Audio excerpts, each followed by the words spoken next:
रमेश उस दलित लड़की से शादी कर रहा है, सुरेश ने धीरे से कहा। क्या कहा? रमेश उस दलित लड़की से शादी कर रहा है? पिता रामू गुस्से से आग बबूला हो उठे। वे आगे बोले, हमारे समाज में क्या लड़कियों की कमी है जो वह एक दलित लड़की से शादी करने पे तुला है? अब मेरी समझ में आया कि उसे नौकरी वाली लड़की क्यों चाहिए थी। यह भी सुना है कि वह दलित परिवार बहुत पैसे वाला है। सुरेश ने जब यह बात कही तब रामू कुछ सोचकर बोले, पैसे वाला हुआ तो क्या हुआ? क्या रमेश उसके पैसे से शादी कर रहा है? कौन है वह लड़की? उसी के स्कूल में कोई नमिता है, सुरेश ने जवाब दिया। देखो सुरेश, तुम अपने छोटे भाई रमेश को समझाओ। बाबूजी, मैं तो समझा चुका हूँ, मगर वह तो उसी के साथ शादी करने का मन बना चुका है। सुरेश ने जब यह बात कही तब रामू सोच में पड़ गए। वे रमेश को शादी करने से कैसे रोकें, चूँकि उनके लिए यह जात की लड़ाई है और इस लड़ाई में वह अहम आड़े आ रहा है। रामू पिछड़े तबके के हैं और रमेश जिस लड़की से शादी करने जा रहा है वह दलित है। फिर चाहे वह कितनी ही अमीर क्यों न हो, मगर ऊंच नीच की यह दीवार अभी भी समाज में है। सरकार द्वारा भले ही यह दीवार खत्म हो चुकी है, मगर फिर भी लोगों के दिलों में यह दीवार बनी हुई है। रमेश रामू का छोटा बेटा है। वह सरकारी स्कूल में टीचर है। जब से उसे नौकरी लगी है तब से उसके लिए लड़की की तलाश जारी थी। उसके लिए कई लड़कियां देखी, मगर वह हर लड़की को खारिज करता रहा। तब एक दिन रामू ने चिल्लाकर उससे पूछा, तुझे कैसी लड़की चाहिए? मुझे नौकरी करने वाली लड़की चाहिए, रमेश ने उस दिन जवाब दिया था। रामू ने इस शर्त को सुनकर अपने हथियार डाल दिए थे। वे कुछ नहीं बोले थे। जिस स्कूल में रमेश है वहीं पर नमिता नाम की लड़की भी काम करती है। नमिता जिस दिन इस स्कूल में आई थी उसी दिन रमेश से उसकी आंखें चार हुई थी।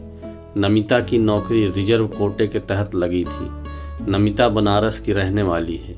वहाँ उसके पिता का बहुत बड़ा जूतों का कारोबार है। इसके अलावा मैदा की फैक्ट्री भी है। उनका लाखों रुपयों का कारोबार है। फिर भी नमिता सरकारी नौकरी करने क्यों आई? इस क्यों का जवाब स्टाफ में किसी ने शख्स ने नहीं पूछा। नमिता को अपने पिता की जायदाद पर बहुत घमंड था। उसका रहन सहन दलित होते हुए भी ऊंचे तबके जैसा था। वह अपने स्टाफ में पिता के कारोबार की तारीफ दिल खोल कर किया करती थी।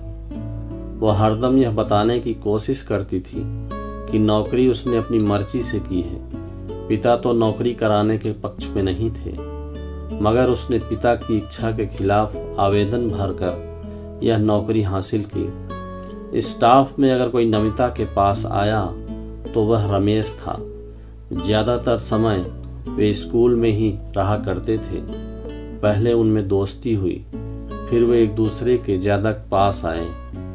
जब भी खाली पीरियड होता उस समय वे दोनों स्टाफ रूम में बैठकर बातें करते रहते।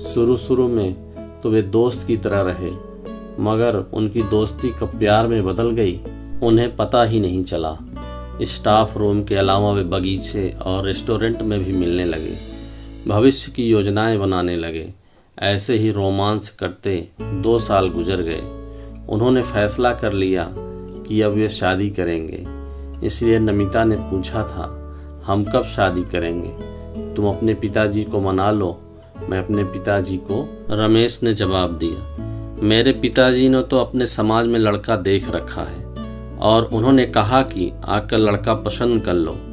मैंने मना कर दिया कि मैं अपने ही स्टाफ में रमेश से शादी करूंगी, नमिता बोली। फिर पिताजी ने क्या कहा? रमेश ने पूछा। उन्होंने तो हाँ कर दी। नमिता ने कहा, तुम्हारे पिताजी क्या कहते हैं?